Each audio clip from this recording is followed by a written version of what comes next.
तो आज हम क्लास 7th का संस्कृत का चतुर्थ पाठ हास्य बाल कवि सम्मेलनम पढ़ेंगे। हास्य बाल कवि, हास्य अर्थात विनोद, हंसी। बालक माने बालक, बाल माने बालक या बच्चे, कवि माने कवि। सम्मेलनम, सम्मेलन अर्थात यहाँ पर बच्चे क्या हैं, कवि बने हुए हैं और कवि सम्मेलन कर रहे हैं। विविध वेशभूषाधारिण चत्वारः बालकवयः मंचस्य उपरि उपविष्टाः सन्ति। विविध अर्थात तरह तरह की वेशभूषा धारण किए हुए 4 बाल कवि मंच के ऊपर उपविष्टा माने बैठे, संति माने हैं। अधः श्रोतारा हास्य कविता श्रवणाय उत्सुका सन्ति कोलाहलम च कुर्वन्ति। नीचे, अधः माने नीचे, श्रोतारा माने श्रोतागण जो सुन रहे हैं, हास्य कविता सुनने के लिए उत्सुक हैं। कोलाहलम च कुर्वन्ति माने और क्या कर रहे हैं, शोरगुल कर रहे हैं या कोलाहल कर रहे हैं। अब देखिए जो इस कवि के सम्मेलन का संचालक है, संचालक वो कहता है अलम कोलाहलेन, कोलाहल मत करो। अद्य परम हर्ष से अवसर, आज बड़ी ही खुशी का अवसर है। यत अस्मिन् कवि सम्मेलने काव्यहंतार कालयापकाश्च भारतस्य हास्य कवि धुरंधरा समागता सन्ति।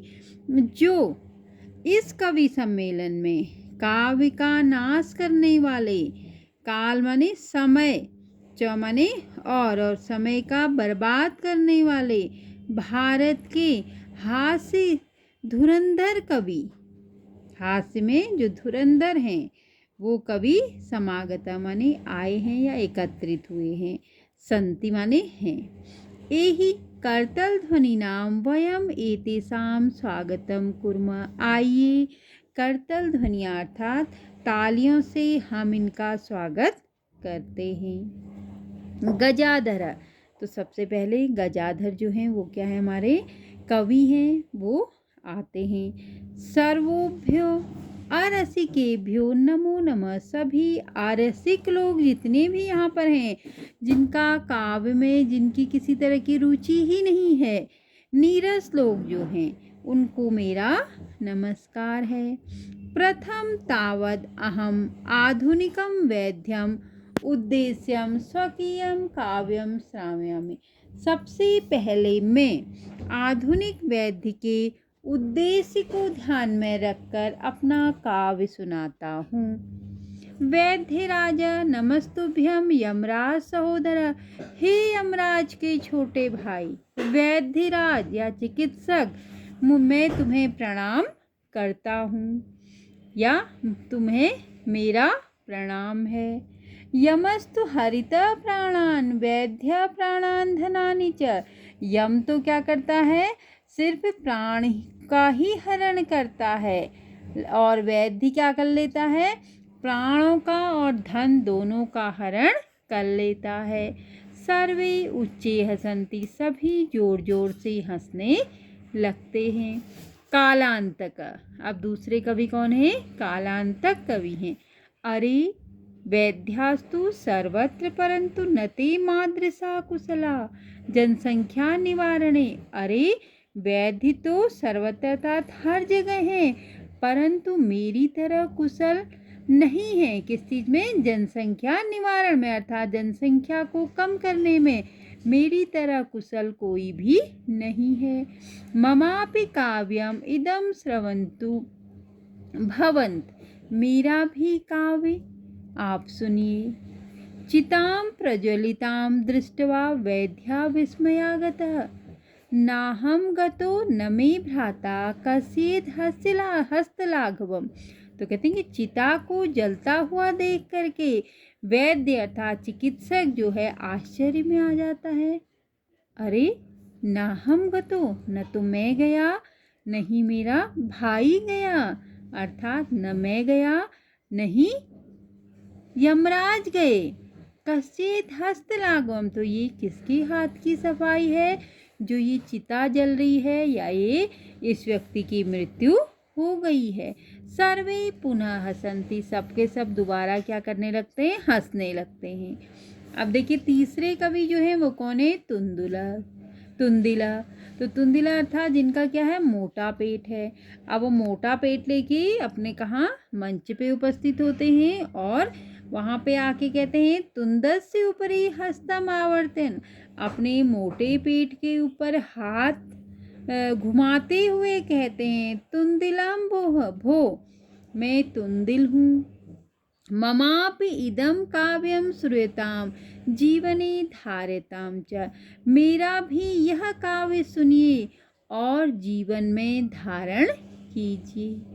परानम प्राप्य दुर्बुद्धे माँ शरीरे दयाम कुरु, परानम दुर्लभम लोके शरीराणि पुनः पुनः। तो कहते हैं कि परानम अर्थात दूसरे के द्वारा दिया गया अन्न प्राप्त होने पर, हे दुर्बुद्धि, हे मूर्ख व्यक्ति, माँ शरीरे दयाम कुरु, माँ माने मत करो अपने शरीर पर दया। अर्थात जब दूसरे के द्वारा तुम्हें भोजन मिल रहा है तो उसे मजे से खाओ, खूब खाओ।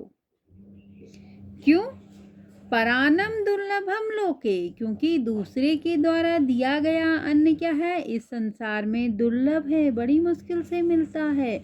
शरीराणि पुनः पुनः, लेकिन संसार में इस शरीर को तो बार बार धारण किया जा सकता है। सर्वे पुनः अट्टहासम कुर्वन्ति, सभी दोबारा क्या करने लगते हैं, हंसने लगते हैं। चारवाक, अब जो अन्य कवि हैं वो कौन है, चारवाक। आम आम शरीरस्य भूषणम सर्वथा उचित में, हाँ हाँ, शरीर का पोषण हमेशा ही उचित है।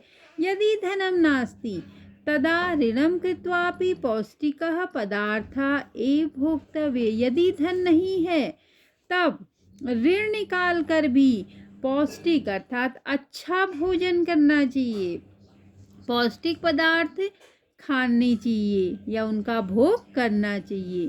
तथा कथयति चारवाक कवि, इस पे चारवाक कवि कहते हैं, यावत जीवेत सुखम जीवेत ऋणम कृत्वा घृतम पीवेत, जब तक भी जीवित रहते हो सुख से जियो, ऋण निकाल कर भी घी पियो, अर्थात कर्ज निकाल कर भी अच्छा भोजन करो।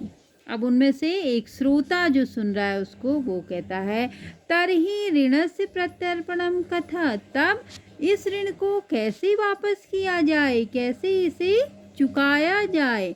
चारवाक, श्रूयताम मम अवशिष्टम काव्यम, तो कहते हैं कि अभी तो तुमने मेरा आधा ही काव्य सुना है, तो श्रूयताम सुनो, मेरा बचा हुआ काव्य भी सुनो।